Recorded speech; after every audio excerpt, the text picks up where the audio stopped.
श्यामलाल एक गरीब किसान था। उसका आम का एक छोटा सा बगीचा था। सुनिए, घर में खाने के लिए अनाज नहीं है। इस बार भी फसल अच्छी नहीं हुई तो हमारा गुजारा कैसे चलेगा? तुम फिक्र मत करो, मैं इस बार सभी पेड़ों की खूब सेवा करूंगा। देखना इस बार अच्छे फल होंगे। श्यामलाल शहर जाकर खाद लाता है। सभी पेड़ों में खाद और पानी डालकर उनकी खूब देखभाल करता है। थोड़े दिनों में आम के पेड़ों में मंजर लग गए और कुछ दिनों के बाद उनमें फल भी लग गए। श्यामलाल ने कुछ फल अपने गांव में बेचे। अरे श्यामलाल भैया, कैसे आम दिए हैं तुमने? बिल्कुल भी मीठे नहीं हैं। ये लो, अपने आम वापस ले लो। हे भगवान, इस बार भी फसल कम हुई और आम मीठे भी नहीं हुए। अब इन्हें कौन खरीदेगा? सुनिए, गांव में इन आमों को कोई नहीं खरीदेगा। क्यों ना हम इन आमों को शहर में बेच दें? श्यामलाल ने अपने आमों को एक बैलगाड़ी पर रखकर शहर ले जाकर बेच दिया। आम कम होने के कारण उसे पैसे भी कम मिले थे। आम बेचकर वो गांव की ओर जाने लगा। रास्ते में बहुत थक गया हूँ, थोड़ा आराम कर लेता हूँ। वो एक आम के पेड़ के नीचे जाता है। इस पेड़ की छांव में थोड़ी देर सो जाता हूँ। अरे ये क्या, इसकी तो एक टहनी टूटी हुई है। श्यामलाल एक लकड़ी का सहारा लगाकर उस पेड़ की टहनी को अपने गमछे से थोड़ा सा कपड़ा फाड़कर उससे बांध देता है और उस पेड़ के नीचे लेटकर आराम करने लगता है और उसकी आंख लग जाती है। थोड़ी देर के बाद श्यामलाल सोकर उठता है। अरे रात हो गई, अब घर कैसे जाऊंगा? तभी श्यामलाल की नजर जमीन पर जाती है। जब वो सो रहा था तब उस पेड़ से कुछ पके हुए आम टूटकर नीचे गिर जाते हैं। इन्हें घर ले चलता हूँ। श्यामलाल उन आमों को अपनी बैलगाड़ी में रखकर गांव ले आता है। गांव पहुंचने पर अरे श्यामलाल, तुम तो आम बेचने शहर गए थे ना? हाँ भैया, तो ये आम कहाँ से लाए? अरे भैया, एक आम के पेड़ के नीचे मैं सो गया था, उसी पेड़ के आम हैं। देखने में तो बहुत रसीले लग रहे हैं, जरा चखाओ तो। ये लो। अरे भैया, ये तो बहुत मीठे आम हैं। ऐसे आम अगर तुम्हारे बगीचे में होने लगे तो तुम तो माला माल हो जाओगे भैया। क्या कह रहे हो? जरा मैं भी तो चखूं। श्यामलाल और उषा उस आम को खाते हैं। ऐसे रसीले आम उन्होंने पहले कभी नहीं खाए थे। ये आम अगर हमारे बगीचे में हो गए तो हम खूब पैसे वाले हो जाएंगे। श्यामलाल उस आम के बीजों को अपने बगीचे में लगा देता है और रोज उनकी देखभाल करता। थोड़े दिनों बाद उनमें से छोटे छोटे पौधे निकल आते हैं। श्यामलाल रोज उनमें पानी डालता और सोचता कि काश ये जल्दी बड़े हो जाएं। एक रात श्यामलाल ने सपना देखा। उसके सपने में वही आम का पेड़ आया जिसकी टहनी उसने अपने गमछे से बांधी थी। वो पेड़ कहने लगा, ये जादुई आम के पेड़ हैं। अगर तुम चाहते हो कि ये आम के पेड़ जल्दी बड़े हो जाएं, तो तुम्हें इन्हें लोगों की नजरों से बचाना होगा। इन पौधों पर किसी की नजर नहीं पड़नी चाहिए। अगले दिन श्यामलाल ने कुछ मजदूर बुलाकर अपने बगीचे की बाउंड्री की दीवारें और ऊंची करवा दी। अब वो आम के छोटे पौधे किसी को दिखाई नहीं पड़ते थे। अरे श्यामलाल भैया, ये दीवारें इतनी ऊंची क्यों करवा रहे हो? जादुई आम उगने वाले हैं क्या? है? अरे अब इससे कैसे पता चल गया? अरे नहीं भैया, अब ऐसे ही। बाउंड्री ऊंची हो जाने के बाद श्यामलाल के आम के पौधे थोड़े ही दिनों में बड़े बड़े पेड़ बन गए। ये पौधे तो कुछ ही दिनों में बड़े पेड़ बन गए। ये तो सच में जादुई आम के पेड़ हैं। हाँ, और अब हमारी गरीबी के दिन भी जल्दी दूर हो जाएंगे। कुछ ही दिनों में उन पेड़ों में फल भी लगने लगे। अचानक ही छोटे से पौधों को इतनी जल्दी बड़े होता देखकर ग्रामीण आपस में बातें करने लगे। अरे ये श्यामलाल के आम का पौधा इतने जल्दी कैसे बड़े होगा भाई? हाँ भाई, लगता है कोई जादुई पौधा लाया है। सुना है वो शहर से आम लाया था, उसी आम के बीज के पेड़ हैं।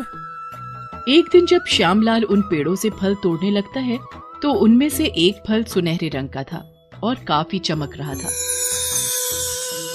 अरे वाह, इस पेड़ में तो फल लग गए हैं, लेकिन ये क्या, ये आम इतना चमक क्यों रहा है? श्यामलाल उस फल को तोड़ता है तो देखता है कि वो फल सोने का है। अरे वाह, सोने का फल! आम के पेड़ ने हमें सोने का फल दिया है। अब हम अमीर बन जाएंगे। इस फल को तिजोरी में रख दो। उस रात श्यामलाल को एक सपना आया। उसके सपने में वही आम का पेड़ था जिसकी टहनी की उसने मरम्मत की थी। ये जादुई पेड़ हैं। अगर तुम इसी तरह से रोज इनकी सेवा करोगे तो ये रोज तुम्हें एक सोने का फल देंगे। अब वो आम का पेड़ रोज एक सोने का फल देता और श्यामलाल रोज उस फल को तोड़कर तिजोरी में रख देता और श्यामलाल एक एक करके सभी सोने के फलों को तिजोरी में रखवा देता था। श्यामलाल अब अपने बाग के दूसरे पेड़ों की तरफ ध्यान भी नहीं देता था और उनमें पानी भी नहीं डालता था। उसके बगीचे के दूसरे पेड़ सूखते गए और उनमें अब फल भी नहीं आते थे। अब श्यामलाल धीरे धीरे अमीर होता जा रहा था। उसे देखकर गांव वाले आपस में बातें करने लगे। अरे श्यामलाल, तेरे बगीचे में आम नहीं होता क्या? अब तू आम बेचने शहर नहीं जाता? अरे श्यामलाल, तेरी लॉटरी लग गई है क्या? है नया घर, सोने की चेन, क्या बात है भाई? अरे नहीं नहीं भाई, ऐसी कोई बात नहीं है। उस रात श्यामलाल को फिर एक सपना आता है और उसे उस पेड़ की आवाज सुनाई पड़ती है। अपने बगीचे के दूसरे पेड़ों को भी उतना ही प्यार करो जितना उस सोने के फल देने वाले पेड़ को करते हो। वो सब तुम्हें मीठे और रसीले फल देंगे। लेकिन श्यामलाल की आंखों पर लालच की पट्टी पड़ी थी। उसे तो सिर्फ अपने सोने के फल से मतलब था। उसने दूसरे पेड़ों की तरफ ध्यान नहीं दिया और एक दिन सुबह जब श्यामलाल सोने का फल तोड़ने गया तो उसने देखा कि उस पेड़ में आज सोने का फल नहीं था और पेड़ एक ही रात में फिर से छोटा होकर सूख चुका था। श्यामलाल की तिजोरी में रखे सारे सोने के फल भी गायब हो गए थे। श्यामलाल जोर जोर से रोने लगा। अब रोने से क्या फायदा? आपके लालच ने आपसे वो सब छीन लिया जो आपको उस जादुई पेड़ ने दिया था। तुम सही कह रही हो। अब तो पुराने पेड़ भी सूखकर बेजान हो गए हैं, उनमें फल भी नहीं है। अब मैं क्या बेचूंगा और क्या खाऊंगा? तभी श्यामलाल को एक आवाज सुनाई देती है। श्यामलाल, तुम्हारा ये जादुई आम का पेड़ अब कभी सोने का फल नहीं देगा। तुम्हारे लालच ने इसका जादू इससे छीन लिया है। अब तुम्हें अपने पुराने पेड़ों की पहले की तरह ही सेवा करनी होगी। वो फिर से हरे भरे हो जाएंगे और उनमें मीठे और रसीले फल भी लगेंगे। हाँ हाँ, मैं करूंगा, मुझे माफ कर दो, मुझसे बहुत बड़ी गलती हो गई। श्यामलाल अपने बगीचे के पुराने पेड़ों की फिर से देखभाल शुरू कर देता है। उनमें पानी और खाद डालता है और उनकी खूब सेवा करता है। कुछ दिनों के बाद श्यामलाल के पुराने आम के पेड़ फिर से हरे भरे होने लगते हैं और उनमें फल लगने लगते हैं।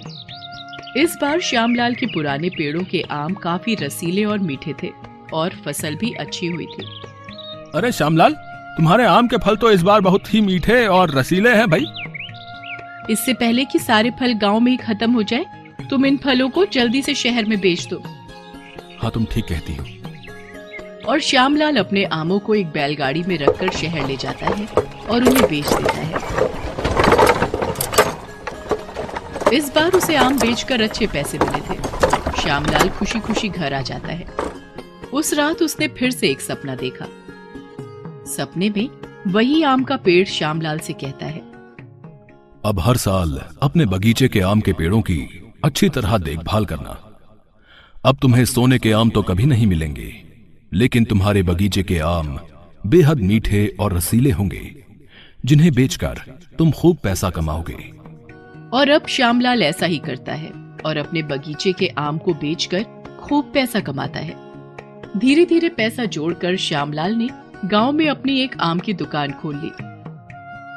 क्यों ना हम अपने बगीचे में आम की अलग अलग वैरायटी उगाएं, जिसे बेचकर हमें खूब पैसे मिलेंगे। हाँ, मैं शहर जाकर उन सबके बीज लेकर आऊंगा। और श्यामलाल ने अपने बगीचे में अब अलग अलग वैरायटी के आमों के पेड़ लगाए। कुछ साल के बाद उन पेड़ों में फल आने लगे और श्यामलाल अपनी दुकान में अलग अलग वैरायटी के आम बेचने लगा, जिससे उसकी कमाई खूब बढ़ गई और श्यामलाल माला माल हो गया।